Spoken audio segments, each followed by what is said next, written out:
그 미국의 팀 켈러 목사님이 쓴 책 중에서 인생 질문이라는 제목의 책이 있습니다. 이 책은 그 저자가 그 영국의 옥스퍼드 대학교 학생들 이제 대부분이 우리로 치면 이제 예수 믿지 않는 그런 그 학생들을 대상으로 한 강의, 그리고 또 뉴욕의 하버드 클럽이라는 정기 조찬 모임이 있다는데요. 그곳에서 이제 또 강의하고 뭐 이런 것들을 묶어서 만든 책인데요.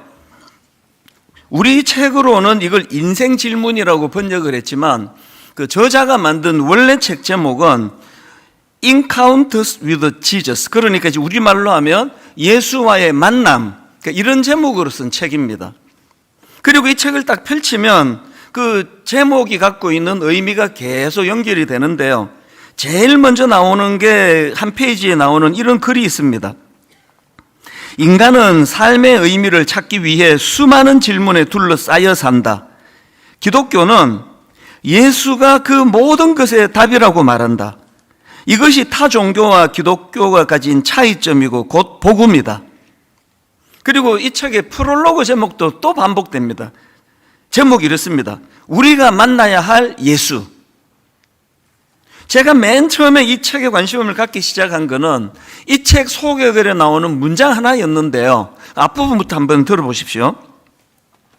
예수 그리스도를 직접 대면했던 사람들도 오늘의 우리와 똑같은 삶의 커다란 질문들에 부딪혔다. 우리처럼 그들에게 전수되어 온 답도 현실 세계에 통하지 않는 것만 같았다. 그런데 예수님을 만나면서부터 모든 것이 즉시 달라지기 시작했다. 그리고 제가 마음에 확 와닿았던 한 문장이 이겁니다. 그분은, 예수 그리스도는 해답을 주실 뿐 아니라 그분 자신이 해답이 되셨다. 이제 누가 이제 어떤 기도 제목을 갖고 저를 찾아오시잖아요. 그러면 제가 답을 드려야 돼요. 저는 그런 존재입니다. 그런데 예수님은 성경을 통해 답도 주시지만 그분을 찾는 것 자체가 해답이라는 거죠. 그분의 존재가 해답이다. 이게 참 저에게 와닿는 그런 표현이었습니다.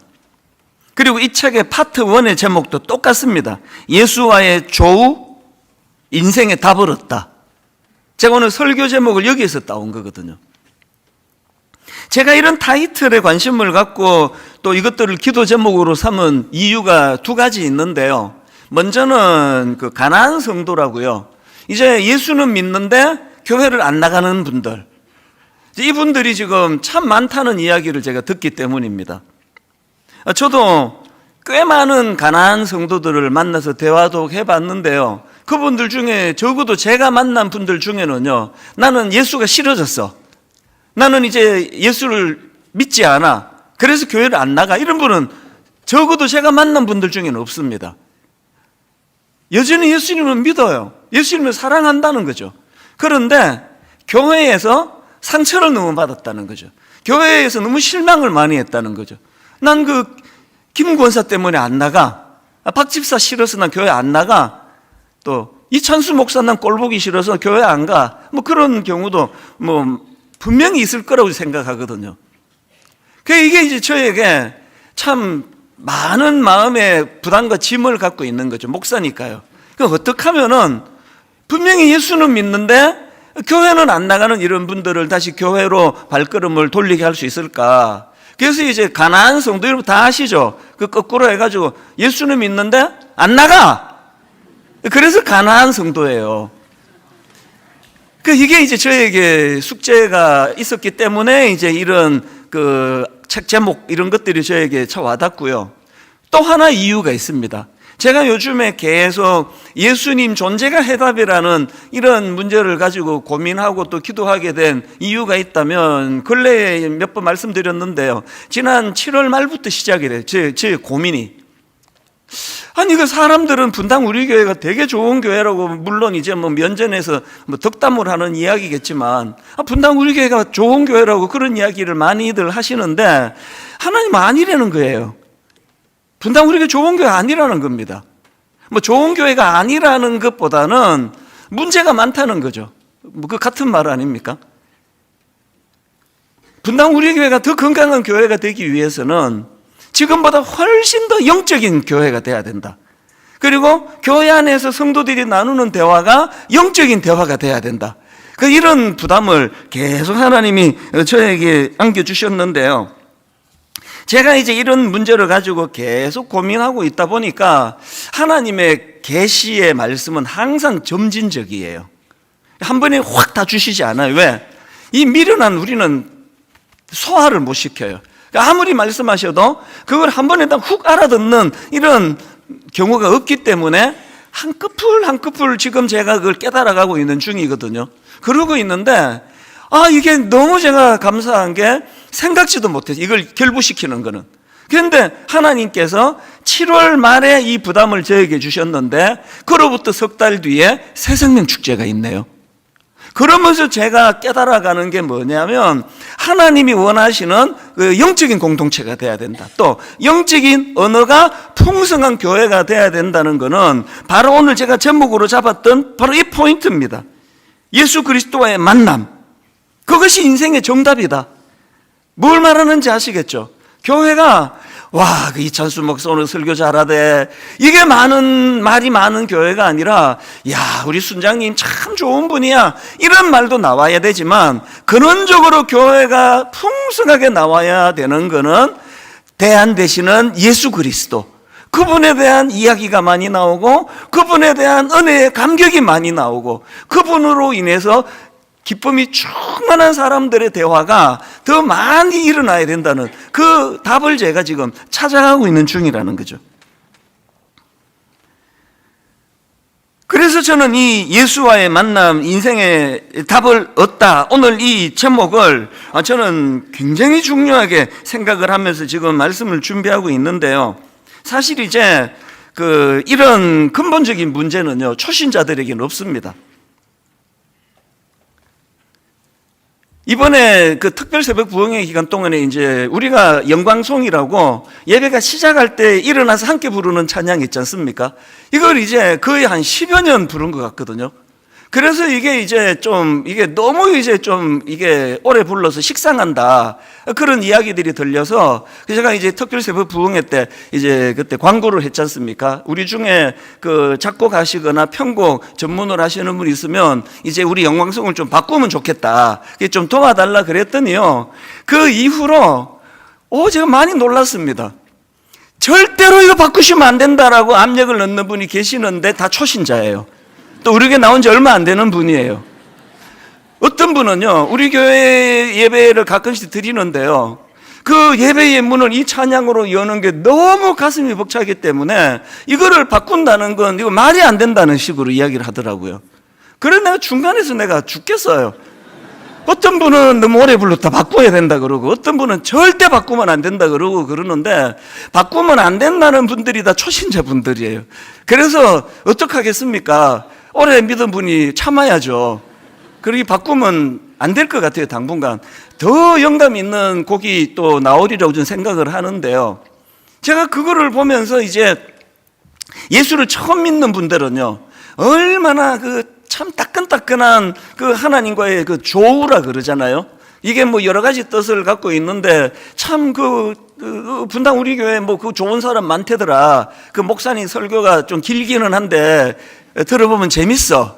그래가지고 이제 여기 왔다가 예기치 않은 만남을 예수 그리스도를 만나고 그분과의 조우를 통해서 여기에 답이 있는 거구나 이런 걸 알아가는 기쁨을 초신자들이 많이 누리거든요. 분당 우리 교회는 기존 신자 등록을 안 받고부터 너무나 따끈따끈한 초신자들의 주님과의 만남의 이야기를 많이 듣고 있기 때문에 아직도 그분은 일하고 계시고 아직도 그분은 역사하는 가운데 수많은 인생의 문제에 해답을 제시해 주신다는 걸 제가 알고 있거든요. 문제는요, 오래 믿은 분들이에요. 장로님, 권사님, 또 안수 집사를 포함한 서리 집사, 또 순장, 모태신앙. 이게 오래전부터 이제 예수를 믿다가 보니까 이게 그냥 막 쪄낸 찐빵이 아니라 어떤 분은 식어 빠진 찐빵 같아요. 뭘 해도 기쁨이 없고 뭘 해도 감격이 없고 막 초신자가 눈물을 흘리면서 찬양하면 자기 안에 쿡쿡 찌르면 우리도 저랬지 옛날에, 그지? 이런 대화를 할 수밖에 없는 이게 분당 우리 교회가 21년 연차가 되면서 하나님이 아파하시는 부분이에요. 그래서 저에게 7월 말부터 계속 이런 부담을 하나님이 주시는데요. 제가 사실 이번 추석에 사실 지금 여호수아서는요, 특별 새벽 부흥회 때 유난히 은혜를 주셔가지고 이 본문은 지금 물이 올랐어요. 막 제가 보면은 막 설교 준비가 쫙 나오고요. 그리고 추석 전에 이미 특세를 통해서 말씀을 많이 묵상했기 때문에 원래 오늘 제가 하기로 준비한 설교 준비가 거의 다 됐습니다. 그래서 이번 추석은 내가 좀 편하게 쉬겠다 생각했는데 하나님이 계속 저에게 부담을 주셔가지고요. 그래서 제가 참 한숨을 쉬면서 본문을 바꾼 거예요. 그래서 오늘부터 다음 주, 그 다음 주, 오늘은 새생명 축제를 앞둔 우리 모두에게 주님이 주시고자 하는 말씀을 요한복음으로 문을 열고, 다음 주, 그 다음 주일날 요한복음을 가지고 두 번에 걸친 복음 설교를 제가 준비를 하고 있는데, 놀라운 게 뭔지 아십니까?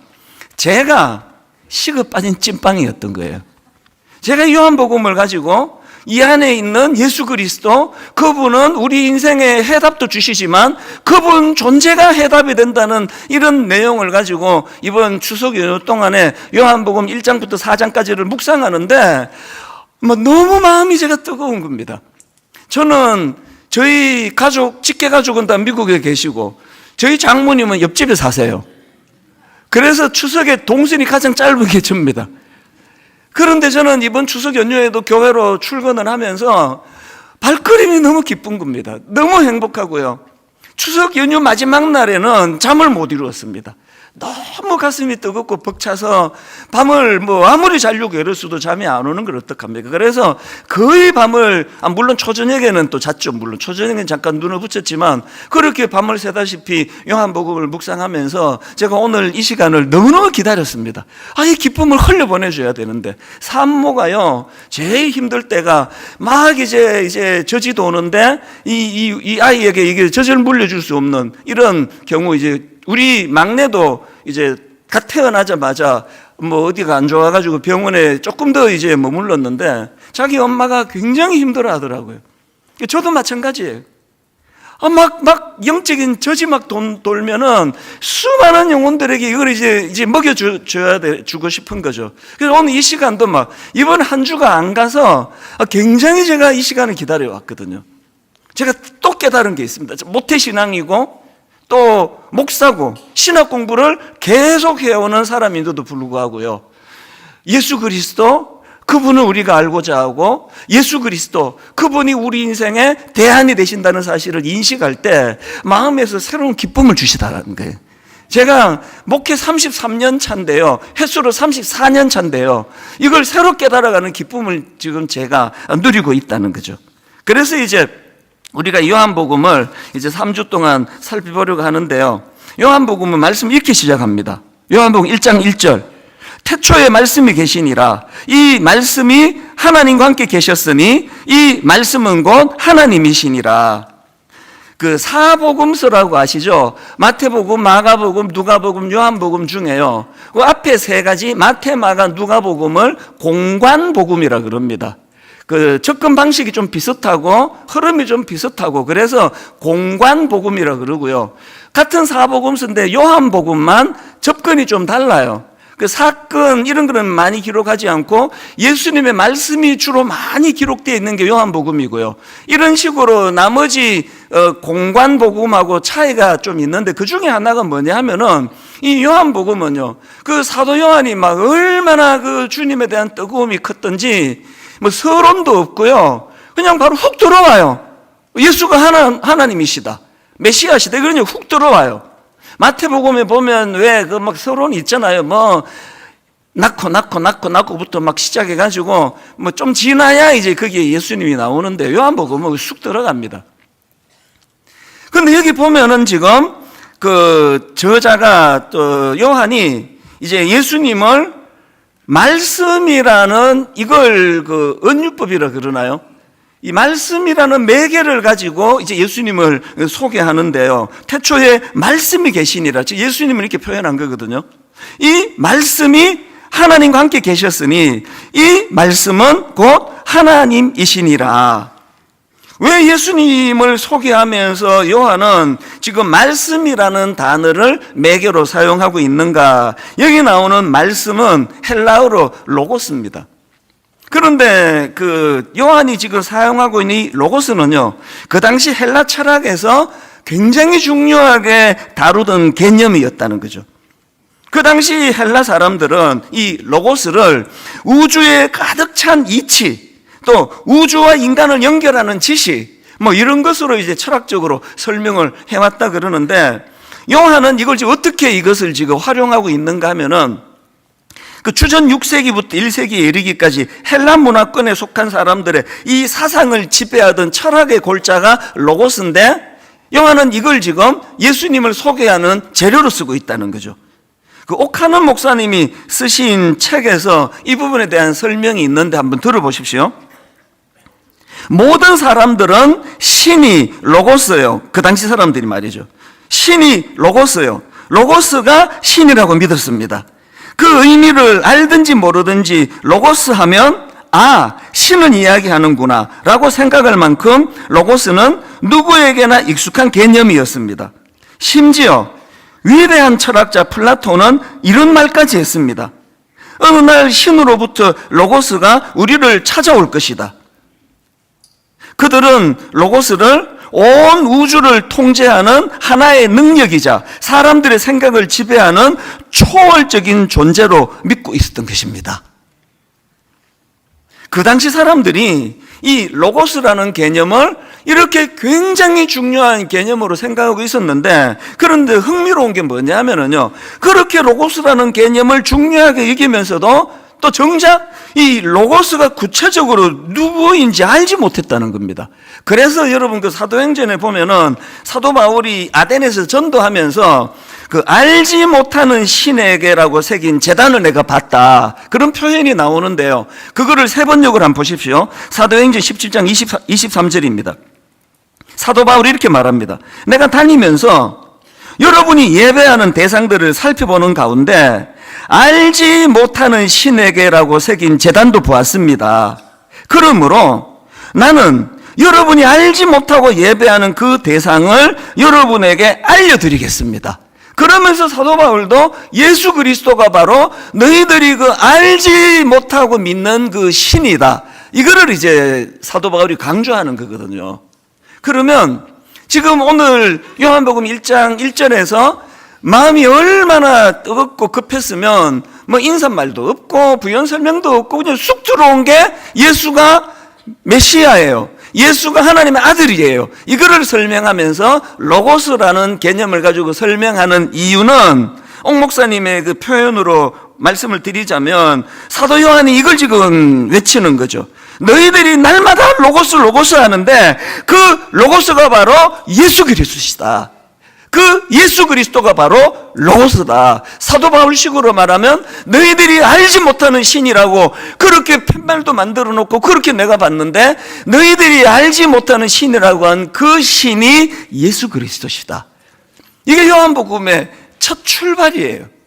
그게 훅 들어온 거예요, 이게. 그게 이제 1절부터 3절까지에 대한 설명인데요.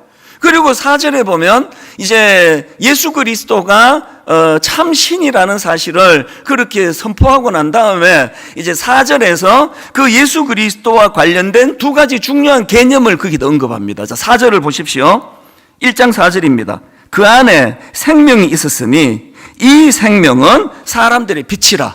예수 그리스도와 관련한 두 가지 개념 중 첫 번째가 뭐죠? 생명이에요. 생명. 그리고 또 하나가 빛입니다. 그래서 제가 오늘 그래서 우리 예수 믿는 사람들이요, 예수님과 관련해서 꼭 기억하고 회복해야 될 두 단어를 좀 설명을 드리고 싶은데요. 첫 번째 단어가 생명입니다. 생명. 예수 하면 생명이 또 올라야 돼요. 생명 예수예요. 그래서 오늘 본문 요한복음 1장 4절에서 사도 요한이 예수님을 소개하면서 그 안에 생명이 있었으니 이렇게 지금 표현하고 있는데요. 요한복음 10장 10절에 보면 또 예수님 스스로도 당신을 그렇게 표현하고 있습니다. 자, 요한복음 10장 10절을 보십시오. 도둑이 오는 것은 도둑질하고 죽이고 멸망시키려는 것뿐이요, 내가 온 것은 양으로 생명을 얻게 하고, 그 다음에 좀 이상해요, 표현이. 생명을 얻게 하고 더 풍성히 얻게 하려는 것이라. 여기 어떤 분이 이제 아들을 낳았단 말이죠. 그 낳은 거잖아요. 더 풍성히 낳는다는 게 무슨 표현일까요? 예수님이 생명을 얻게 하고 더 풍성히 얻게 하려는 것이라. 여기에 내포하고 있는 여러 중요한 의미들이 많지만 저는 이거를 이제 그 단어로 설명을 드리고 싶은데요. 이 성경에서 또 신약에서 이 생명을 설명할 때 사용하는 헬라어가 두 개입니다. 하나는 비오스라는 단어예요. 이 비오스는 어떤 뜻을 가지고 있는 생명인가 하면 글자 그대로입니다. 그 육신적으로 살아있는 생명체, 이게 비오스예요. 우리가 다 경험하잖아요. 내가 태어났고 시간 지나니까 성장하고 자라고 있고 나이가 들어 늙어가고 있고 그리고 언젠가 내가 죽을 것이다. 이 차원에서 생명이 성경에서 말하는 비오스예요. 그런가 하면은 그래서 이제 그 영어로 그 생물학을 바이알러지라고 하는데요. 이 바이알러지라는 영어 단어가 헬라어 비오스를 어근으로 해서 나온 단어거든요. 그런데 성경이 생명을 설명할 때 단어 하나를 더 쓰는데 그게 조에라는 단어예요. 조에. 이 조에라는 이 단어, 이게 그 요한복음 1장 4절 오늘 본문에 나오는 그 생명의 이게 조에예요. 그 안에 생명이 있었으니 이게 조에예요. 그러니까 조에라는 이 단어는 한마디로 말하면 그 예수 믿는 사람들에게 주어지는 생명의 본질, 다시 말해갖고 이거를 설명을 드리자면 이 하나님의 생명력이 그 삶 속에 깊이 거하는 상태, 이게 조에예요. 사도 바울이 그 전에 예를 들어 가지고 그 요한 1서 5장 12절을 보십시오. 아들이 있는 자에게는 생명이 있고 하나님의 아들이 없는 자에게는 생명이 없느니라. 여기에 생명이 없다는 게 죽었다는 뜻은 아니잖아요. 예수 안 믿는다고 다 죽는 거 아니잖아요. 그러니까 여기서 말하는 아들이 없는 자에게는 생명이 없느니라 할 때 이게 조에가 없다. 조에가 뭔지를, 그것이 얼마나 그 하나님의 생명력을 가진 역동인가를 사도 바울이 잘 표현을 해놓은 게 그게 로마서 8장 38절부터 39절입니다. 내가 확신하노니 사망이나 생명이나, 이 생명이 나오죠. 사망이나 생명이나 천사들이나 권세자들이나 현재일이나 장래일이나 능력이나 높음이나 깊음이나 다른 어떤 피조물이라도 우리를 우리 주 그리스도 예수 안에 있는 하나님의 사랑에서 끊을 수 없으리라. 이 조에가 가져다 주는 생명력을 이야기하는 거예요. 여러분, 우리가요, 이 땅을 살아가다가 어떤 고난을 만나고 실직을 당하고 병을 만나고 이게 문제가 아니에요. 인생은 항상 그런 겁니다. 몇 번 말씀드렸잖아요. 서울역에서 내가 부산역 가려고 KTX를 타놓고 기차를 타놓고 기도합니다. 하나님, 제가 부산까지 갈 때 터널을 하나도 만나지 않게 해주세요.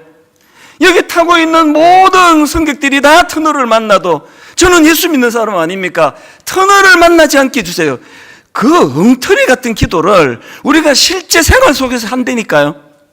터널을 만나지 않고 부산 가는 일은 없습니다. 인생도 마찬가지예요.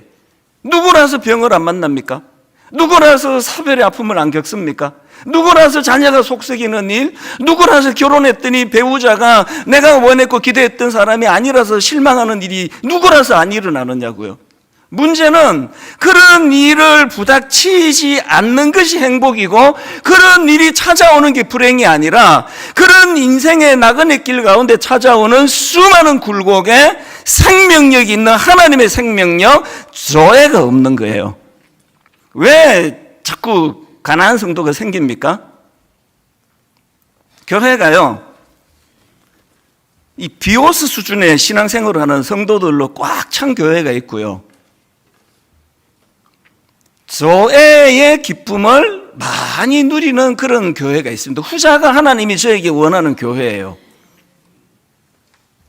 여러분은 지금 신앙생활을 어느 쪽으로 주로 많이 하고 계세요? 비오스 아닙니까? 제가 어릴 때를 생각해 보면 참 그때는 뭐 가난하고 놀이도 없고 했었는데 교회가 참 좋았어요. 교회가 너무너무 제게 행복을 줬는데요, 제가 이제 철이 들고 신학 공부를 하면서 알게 됐죠. 저의 어릴 때 신앙생활은 비오스의 신앙생활이에요. 교회가요, 이 육신적인 건강을 위해서 얼마나 애를 쓰는지 모릅니다. 그래서 그때 모든 중고등부 애들은, 교회 다니는 애들은 다 탁구 선수였습니다. 그 가난한데 교회마다 탁구대가 없는 데가 없었어요. 교회만 가면은 이제 복식조, 그래서 또 그것도 또 내가 좋아하는 여학생하고 한조가 되고 또 저쪽에 한조가 되고 막 너무너무 행복하죠. 주거니 받거니 탁구 치고, 그리고는 또 분식집에 가서 같이 떡볶이 사 먹고 이러면 막 예수님이 최고였어요. 그리고 막 중등부 고등부 행사 보면 막 비옷으로 가득 찼습니다. 3월 1일 등반대회. 이제 겨울이 지나고 날이 따뜻해지니까 모든 우리 중고등부 애들이 체력을 또 교회가 얼마나 도와주는지, 그 등반대회. 또 4월 5일 식목일은 또 이웃교회와 체육대회. 또 6월 6일은 또 딸기밭. 이게 저는 딸기하면 6월달이랑 알아요. 지금은 이 과일들이 철이 없어가지고 막 시도 때도 없이 나오는데요, 6월에는 중등부 전체 학생 딸기밭 방문. 모든 교회 행사가 그것으로 가득 찼거든요. 그 교회 생활이 너무 즐거웠는데 요즘에 제가 그게 좀 마음이 아파요. 여러분, 저의 중고등학교 시절에 어떤 우리 주일학교 선생님도, 전도사님도, 어른도 한 번도 저에게 교회를 가르쳐 주신 분이 없었습니다. 요즘에 젊은이들이 교회를 떠난다 그러는데요, 저는 당연한 결과라 생각합니다. 어릴 때부터 교회에서 무슨 체육대회, 탁구대회, 등반대회, 그거는 중고등학교 때는 너무 요긴하고 재밌었는데, 대학교 가보니까 놀거리가 천지인데, 디지털 문화로 무장된 재밌는 게 천지인데, 뭐하러 교회 와가지고 비오스 그러고 있겠냐고요. 가슴이 아픈 거죠. 모태신앙인데, 장로 딸인데, 목사 아들인데, 교회를 경험한 적이 없어요. 하나님의 생명력으로. 예수 그리스도가 내 인생의 문제 해결을 해주시는 능력자신데, 그분은 우리에게 생명을 주시는 분이에요. 비오스도 주셨지만 우리에게 조회를 주세요. 어떤 상황에서도 사도 바울이 고백했던 것처럼 그 어떤 상황에서도 우리 주 예수 그리스도와 나를 끊을 수 없다, 이 확신을 가지고 살아가는 그 사람에게는 고난이 아프죠. 그러나 그렇게 치명적으로 아프진 않은데요. 이런 게 제가 참 마음이 아픈 거죠. 그런가 하면 두 번째로 그 본문에서 이제 예수님과 관련해서 회복해야 될 단어 하나를 더 제시하는데, 빛입니다. 빛. 자, 요한복음 1장 4절을 다시 보십시오. 그 안에 생명이 있었으니 이 생명은 사람들의 빛이라. 그리고는요, 5절에서 부연 설명을 붙입니다. 무슨 뜻입니까? 중요한 게 하나 있다는 거죠. 4절, 5절을 연결해서 제가 읽어봐 드릴게요. 그 안에 생명이 있었으니 이 생명은 사람들의 빛이라. 빛이 어두움에 비침에 빛이 돼 어둠이 깨닫지 못하더라. 이 빛의 속성을 5절에서 부연 설명하는데요, 저는 우리말 성경으로 이 해석이 참 아쉬워요. 여기 나오는 어둠이 깨닫지 못하더라, 이게 헬라어로 이 깨닫다, 이게 헬라어로 그 카타람바노라는 단어인데요, 물론 당연히 이 단어에 깨닫다라는 그런 뜻도 있지만, 그런데 전체적인 맥락과 문맥으로 봤을 때 이걸 이렇게 번역하는 거는 저는 이게 아쉬워요. 깨닫다 이런 뜻도 있지만 이 카타람바노라는 단어는 이기다, 제압하다 이런 뜻을 가진 단어거든요. 같은 맥락으로 쓰여진 것이, 같은 단어가 쓰여진 것이 요한복음 12장 35절인데요. 세 번역으로 보십시오. 예수께서 그들에게 대답하셨다. 아직 얼마 동안은 빛이 너희 가운데 있을 것이다. 빛이 있는 동안에 걸어다녀라. 어둠이 너희를 이기지 못하게 하여라. 카타람바노예요. 어둠 속을 다니는 사람은 자기가 어디로 가는지를 모른다. 어둠이 너희를 이기지 못하게 해라.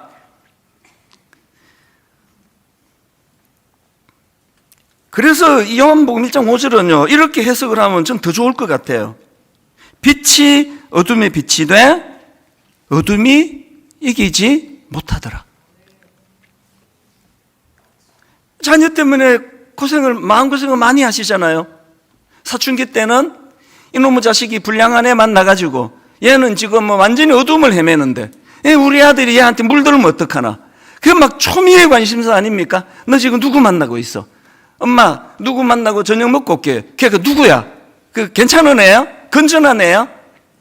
이제 저처럼 이제 20대 중후반이 되면은요, 이게 취직이 안 돼서 걱정이고요. 또 취직이 돼서 걱정이에요. 취직이 되면은 한편 기쁜데 또 걱정이 태산이에요. 너무나 무슨 동성애부터 시작해가지고 혼란스러운 가치관과 상상하기 어려운 이 도덕적인 어른들 기준으로 보기에 억장이 무너지는 이런 세상이 지금 난무하는데 이게 취직해가지고 그런데 물들면 어떡하나. 그래서 뭐 취직됐다 그러면 또 그때 또 걱정이에요.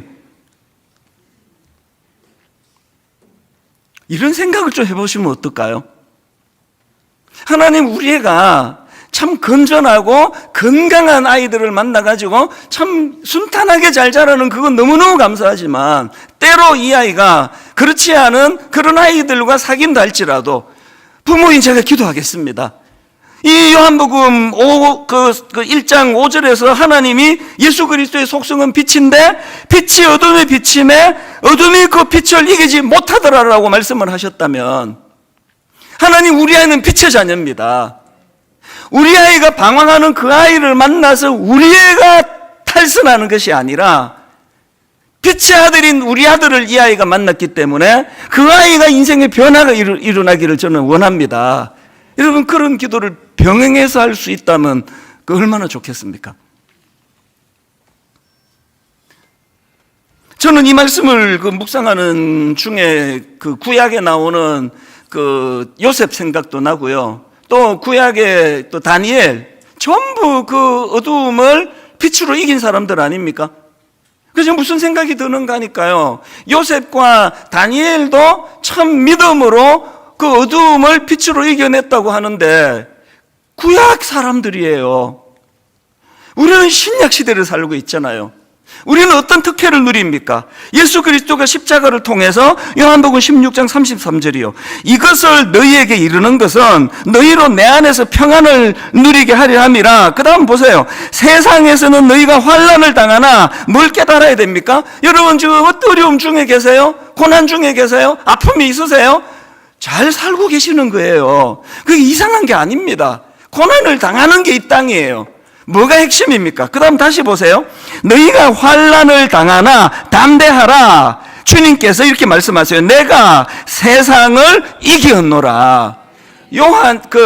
구약에 요셉이 듣지도 못한 선포고요.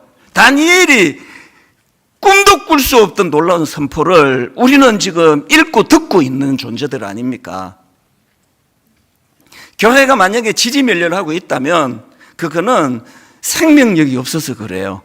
교회가 조회를 회복해야 돼요. 조회. 우리가 하나님 앞에 자녀를 기를 때 여러분 가정이 너무나 모든 지금 자녀를 향한 생각과 모든 에너지가 전부 다 비오스에 있습니다. 얘는 이 대학을 가야 돼. 인서울 무슨 대학을 가야 돼. 모든 이 생명과 관계되는 건 다 비오스 쪽에 있다 보니까 그렇게 또 노력해서 또 과외 잘 시켜주고 모든 부모들 아끼고 막 돈 다 과외비 투자해가지고 얘가 명문대학 갔는데 그만 가장 인생의 중요한 사춘기 때 조회가 뭔지를 몰라. 명문대 가면 뭐합니까? 툭 건들면 넘어지는데 어두운 이 세상에 빛의 역할을 하는 존재라는 건 꿈도 못 꾸고 금방 휩쓸려 버리는데, 그리고 죄책감을 느끼고 하나님이 7월 말부터 계속 제 마음에 부담을 주시는 그 메시지가 그래서 제가 아픈 거거든요.